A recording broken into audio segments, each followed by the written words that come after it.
Alors salut, j'espère que vous allez super bien. Alors si vous êtes un amoureux de l'électronique comme moi, bienvenue sur cette chaîne. Aujourd'hui, je vais vous expliquer comment tester les transistors NPN et PNP. Alors ici, nous avons un transistor NP, N, et là, nous avons PNP. Donc voici le symbole. Voici le symbole électronique du transistor NPN et voici le symbole du transistor PNP. Alors je vais vous expliquer comment tester ce transistor, et d'ailleurs vous allez comprendre que les transistors sont les composants électroniques qu'on utilise dans plusieurs types d'appareils. On peut les utiliser dans les amplificateurs, on peut les utiliser dans les alimentations, on peut les utiliser pour diviser la tension, on peut l'utiliser pour amplifier les signaux, on peut l'utiliser pour amplifier le son. Donc ça joue plusieurs rôles dans les appareils électroniques. Donc pour expliquer le transistor en un mot dit, ça dépend du schéma. Donc quand vous, par exemple, vous allez remarquer dans l'amplificateur, le transistor n'est pas aussi utilisé comme dans l'alimentation. Donc partout où vous allez trouver un transistor, ça va dépendre du schéma, ça va dépendre de l'alimentation de l'appareil dans lequel ce transistor se trouve. Mais s'il faut parler de l'alimentation du transistor, par exemple, s'il faut parler du transistor NPN, donc ici vous devez comprendre que le transistor, pour parler de son alimentation surtout, ici vous devez comprendre que le transistor NPN prend sa tension positive au niveau du collecteur. Là il s'agit du transistor NPN. Ici il faut mettre une bande négative sur le transistor NPN. Ça doit être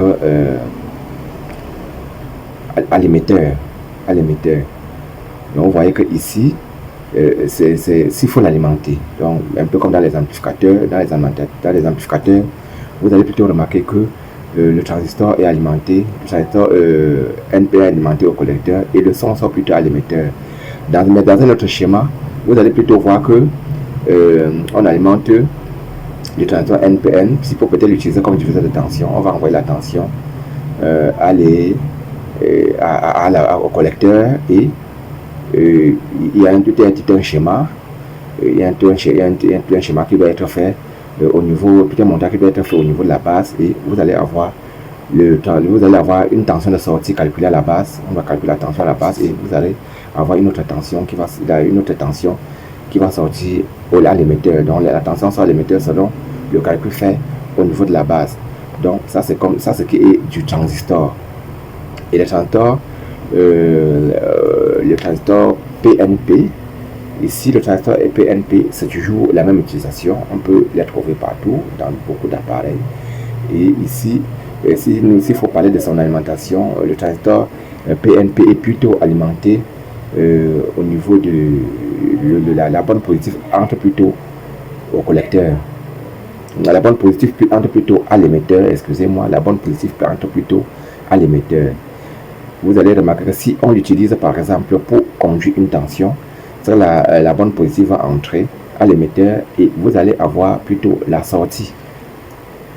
Vous allez plutôt avoir la sortie de la tension, puis va plutôt se passer au niveau du collecteur. Là, la tension entre au collecteur et ça sort à l'émetteur. Donc son alimentation c'est émetteur bande positive et collecteur bande négative. Donc ça c'est du transistor PNP. Alors comment tester le transistor? Parce que ça c'est le sujet d'aujourd'hui. Comment tester le transistor? Alors ici j'ai un transistor NPN. Alors pour tester le transistor, je dois régler le calibre, je dois calibrer le multimètre sur la diode. Voilà.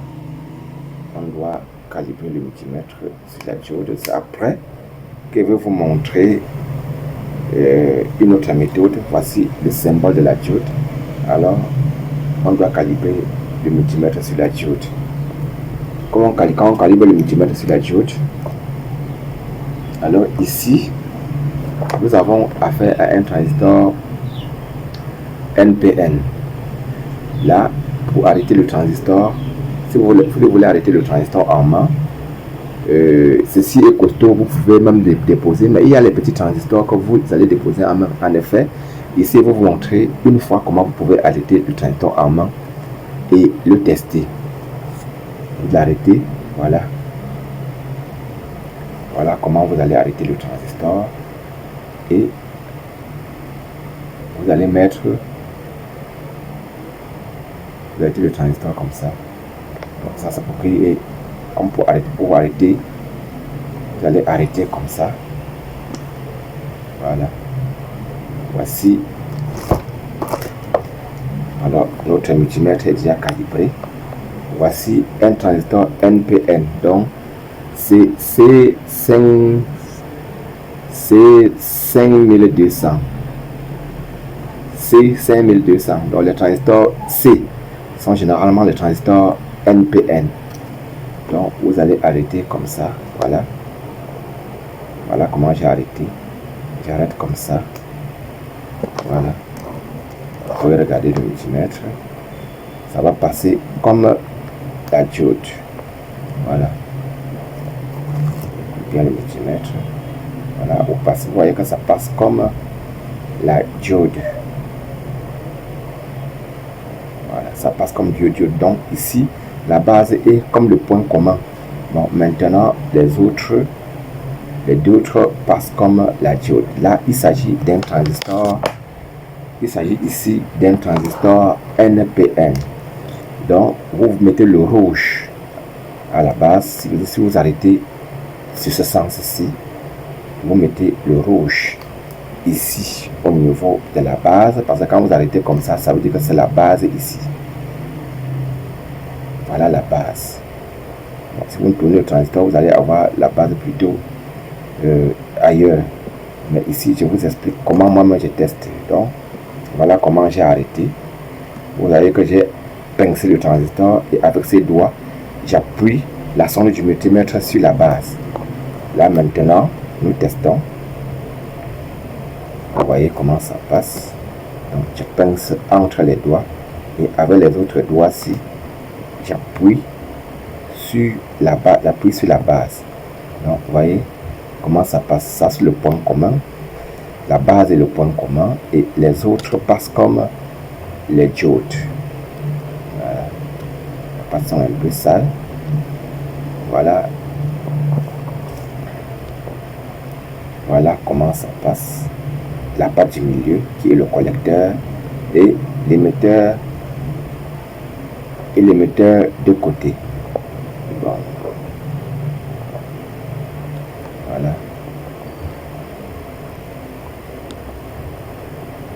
Voilà le collecteur. Vous allez voir que si nous testons, quand on teste les deux, nous allons avoir deux valeurs de diode différentes.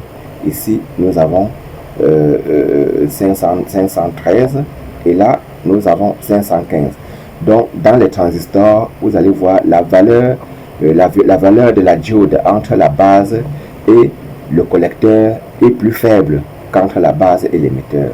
Donc, nous avons deux valeurs de diode et ceci vous permet de comprendre qui est le collecteur, qui est l'émetteur. Donc, ici, nous avons une valeur un peu faible par rapport à celle-ci qui est le collecteur. Donc, ici, nous avons, disons, si on peut lire 513, 0,513, si on peut le faire dire comme ça, ou peut-être 513.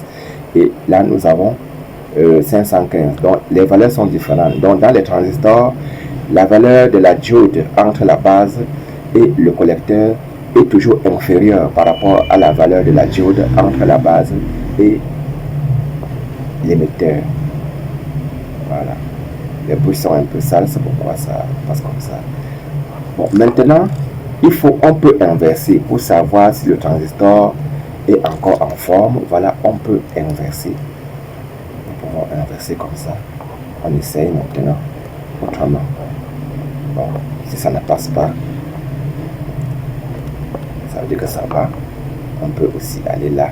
Mais si nous partons comme ça, nous allons toujours revenir au même point qui est la base ici. Ça veut dire que c'est bon. Si on met là, on teste au niveau de l'émetteur. On va revenir ici toujours à la base. Ce sera toujours, c'est normal. puisque ça c'est le point commun et le rouge est au niveau de la base. Là c'est normal. C'est après ça que je vais vous montrer ma deuxième méthode que j'ai découvert puisque je suis un réparateur électronique. La deuxième méthode que j'ai découvert pour tester le transistor et m'assurer si vraiment le transistor est bien. Maintenant, voici un transistor PNP. Le transistor PNP, nous allons le tester. Toujours, nous allons l'arrêter de la même façon. Mais cette fois-ci, nous allons plutôt avoir le noir au niveau de la base. Voilà. Voilà. Nous avons le noir au niveau de la base. Voici la base. Voici le collecteur. Et voici l'émetteur. Et c'est toujours la même chose que je vous expliquais, que la valeur de la diode, puisque la base est le point commun, la valeur de la diode entre le collecteur et l'émetteur est toujours différente. Donc pour reconnaître l'émetteur, la différence, pour reconnaître le collecteur et l'émetteur, vous pouvez juste contrôler au niveau de la diode. Ou ici, il y a une autre option sur le multimètre que vous pouvez utiliser. Je vais vous montrer ça tout à l'heure pour reconnaître. Donc ici, nous avons les collecteurs. Ici, nous avons 511. C'est comme vous voyez sur le multimètre, 511. Et ici, nous avons 514. Donc, vous voyez que voici le collecteur et voici l'émetteur. Là, nous allons encore vérifier pour voir s'il n'y a pas de fuite dans ce transistor. Si le transistor n'a pas perdu sa valeur, là, on prend là, on revient. On revient ici. Ça ne passe pas, c'est normal. On prend là. On revient. Parce que l'inverse n'est pas normal. Si vous avez déjà, si vous testez déjà, ça passe. C'est que c'est pas normal. Bon, si nous prenons comme ça, automatiquement ça va passer avec la base parce que c'est le point commun, c'est de là que nous sommes partis. Voilà. Mais ici, ça ne peut pas passer. Si nous prenons ici au collecteur, oui, avec la base, normalement ça va passer. Voilà, avec la base ça va passer, mais là, ça ne peut pas passer. Et ça passe ici parce que ici nous avons utilisé celui-ci, c'est la base. Donc, ça c'est ce qui est du transistor PNP. Maintenant, nous avons les transistors aussi de petite taille. Et c'est là où je vous ai dit que le fait, il faut savoir utiliser ses doigts comme la pince pour pouvoir tester. Vous allez voir que ici, nous allons faire la même chose. Ici, nous allons faire la même chose. Avec les petits transistors, c'est toujours le même processus. Voilà. C'est le même processus. Donc, il faut savoir utiliser ses doigts comme la pince pour tester les transistors. C'est la même chose. Ça, c'est un transistor PNP. Vous voyez, ça passe la même chose. Donc, l'inverse n'est pas possible. L'inverse n'est pas possible. Si vous testez et il y a encore, si vous testez comme ça et vous retrouvez peut-être soit une autre valeur, c'est que c'est pas normal. Il y a aussi une autre chose. Tous les transistors n'ont pas toujours la base de côté. Les transistors n'ont pas toujours la base de côté. Il y a aussi les transistors qui ont la base au milieu, comme celui-ci. Comme celui-ci, ça c'est la... ici, dans ma casse, j'ai enlevé un transistor C547. Voilà, un transistor C547. Ici, vous allez voir plutôt que la base est au milieu. Là, la base est plutôt au milieu. Voilà. Voilà, la base est au milieu. Et là, pour reconnaître le collecteur ici, nous allons tester. Nous allons regarder la valeur la valeur entre les deux. Et ici, nous avons 676 et là, nous avons 680. Donc, ça veut dire que ici, nous avons l'émetteur et là, nous avons le collecteur. En ce qui concerne les transistors, dans les multimètres, on prévoit toujours voici, vous pouvez aussi pour chercher pour chercher la base et le collecteur, vous pouvez utiliser ça. Donc de ce côté, vous avez le transistor PNP et là, Là, vous avez NPN et ici, vous avez PNP. Voilà, j'espère que vous avez compris pour ce qui concerne les transistors. Mais maintenant, nous allons voir les diodes. J'ai cherché ici, nous avons ici les diodes. Nous avons ici les diodes.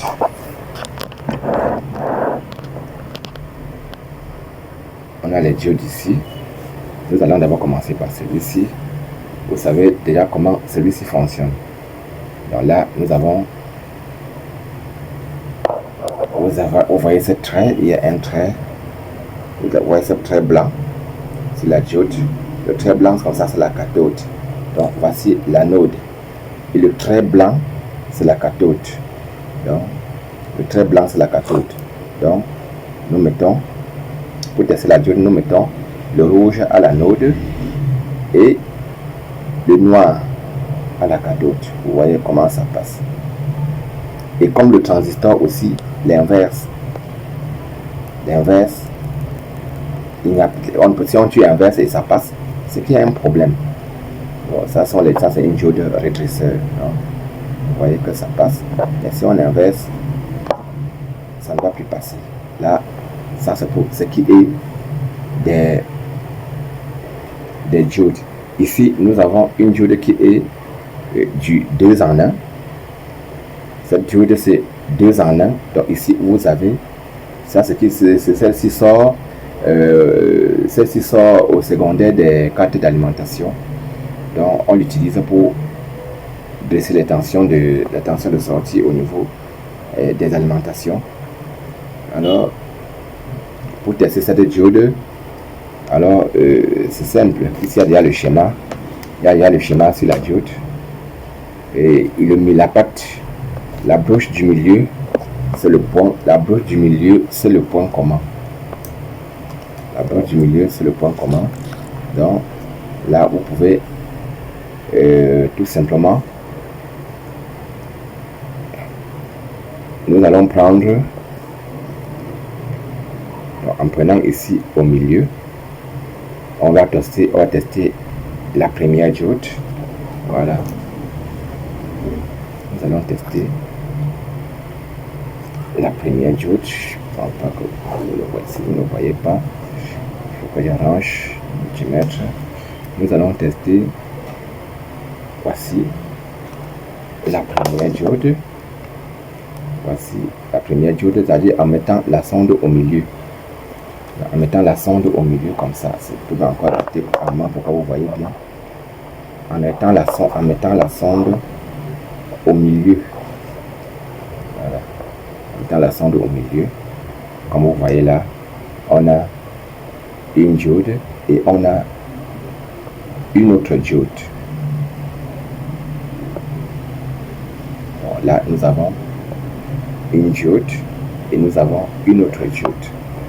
Voilà. L'inverse, si on inverse, ça ne va pas passer. Et ça, c'est 2 diodes. Ça, c'est du 2 en 1. Mais là, maintenant, celui-ci, c'est du 4 en 1. C'est du 4 en 1. Ça, c'est un pont. Un pont, mais à l'intérieur, il y a 4 diodes. Il y a 4 diodes. Vous allez voir ici, quand vous voyez la tête cassée là, on a cassé la tête là. C'est la bonne positive. Là, c'est pour indiquer la bonne positive. Je ne sais pas si vous pouvez voir.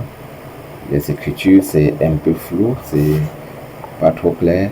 Mais là, déjà ici, peut-être si vous zoomez, après vous allez voir. Mais pour connaître la bonne positive, il faut voir là, cette tête là qui est cassée comme ça. Voici, comme on a cassé la tête là, c'est la bonne positive. Mais pour tester, qu'est-ce qu'on fait? Là, voici la bonne positive, voilà. Voici la bonne positive. Et la dernière patte, excusez-moi, la dernière broche, c'est la bonne négative. Et ici au milieu, nous avons l'entrée de la tension alternative. Là au milieu, nous avons les entrées de la tension alternative. Là, comme je vous ai montré, là où on a cassé la tête là où on a fait, on a un peu cassé la tête là, c'est la bonne positive. Et ici, la dernière partie, c'est la borne négative. Et les deux broches du milieu, c'est l'entrée de la tension alternative. Alors, pour tester, nous pouvons tester les 4 diodes. C'est possible de tester les 4 diodes ici. Alors, voici ça.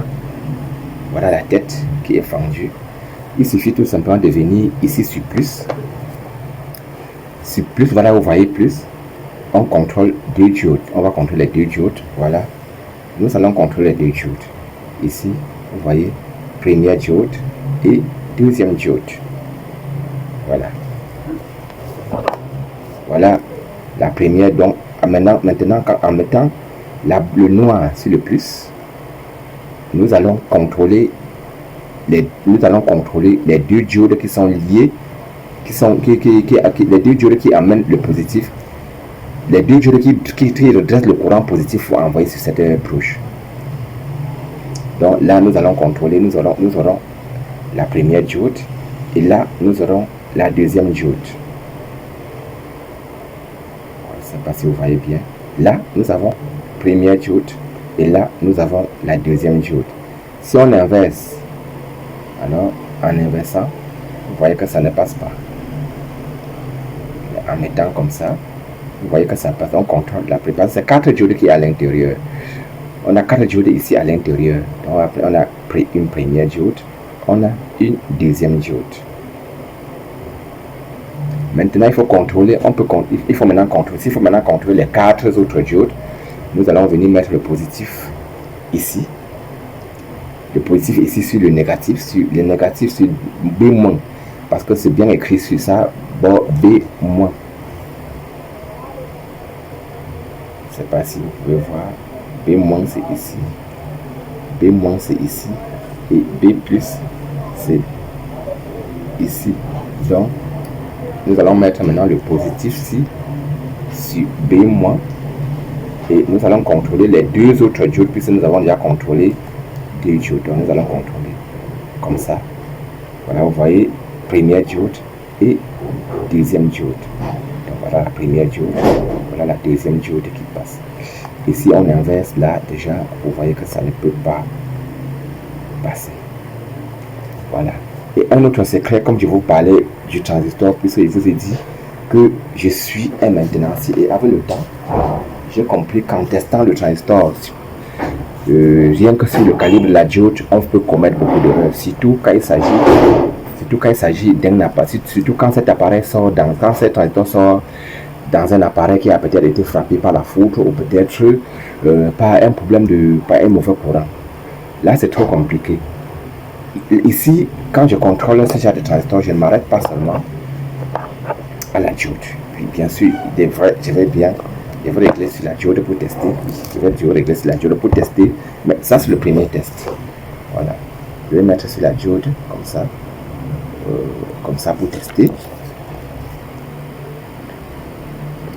Je vais mettre comme ça pour tester et avoir la valeur. Mais après, pour m'assurer qu'il n'y a pas, que ce transistor n'a pas perdu la valeur. Ça, c'est mon deuxième secret pour tester le transistor. Pour m'assurer que ce transistor n'a pas perdu la valeur, je vais alors mettre le multimètre sur la résistance. Bon, là, si vous avez un multimètre qui est différent, qu'il faut peut-être beaucoup régler, vous pouvez mettre plutôt le multimètre sur méga. Donc vous levez bien le calibre au niveau de la résistance pour que le multimètre soit bien sensible. Là, à ce moment, nous allons tester encore. Nous allons tester pour voir s'il n'y a pas une résistance dans ce transistor. Vous voyez, là, c'est en méga-ohms. Il n'y a pas de problème. Là, c'est en méga-ohms. Il n'y a pas de problème. Et comme vous voyez, c'est en méga-ohms. Là, si on fait l'inverse, ça ne va pas passer. Ça ne peut pas passer. Donc voilà mon deuxième secret pour tester le transistor. J'essaye de tester comme ça. Et là, nous sommes à la base. Et à la base, vous voyez que le transistor passe en méga-ohms. Vous voyez que ça passe en méga. Ça passe comme ça en méga-ohms. Voilà, je fais la même chose partout. Ça passe comme ça en méga-ohms. Mais maintenant, vous allez voir que si vous inversez, ça va toujours faire comme la diode. Mais si par contre, il y a une petite fuite, peut-être le transistor a un peu perdu la valeur, vous allez voir les valeurs en kilos, les valeurs des résistants. Donc, vous allez voir la résistance soit entre la base et l'émetteur, soit entre le collecteur et l'émetteur, soit entre la base et l'émetteur. Donc, c'est comme ça qu'il faut s'assurer que c'est vraiment ça. Parce que sinon, vous pouvez enlever un transistor dans un appareil et remettre encore un transistor gâté. Donc, après avoir testé le transistor sur la diode, levez le calibre du multimètre sur méga. En levant sur méga, vous allez bien vous assurer. Donc, avant de remettre le transistor en place, vous allez vous assurer. On fait aussi la même chose sur les diodes. Même sur les diodes, vous pouvez faire la même chose. Et ce qui est sur les diodes, en faisant, on va toujours avoir une valeur. Voilà. Sur la diode, si vous levez en méga, vous allez toujours avoir une valeur. Voilà une valeur. Comme j'ai levé en méga. Mais vous allez voir que si je reviens, il n'y a rien. Il n'y a rien. Parce qu'en méga, comme ça, c'est en train de montrer la valeur de la diode. Alors, n'oubliez pas de vous abonner et aussi d'activer la cloche de notification pour ne rien rater de mes prochaines vidéos. Allez, ciao.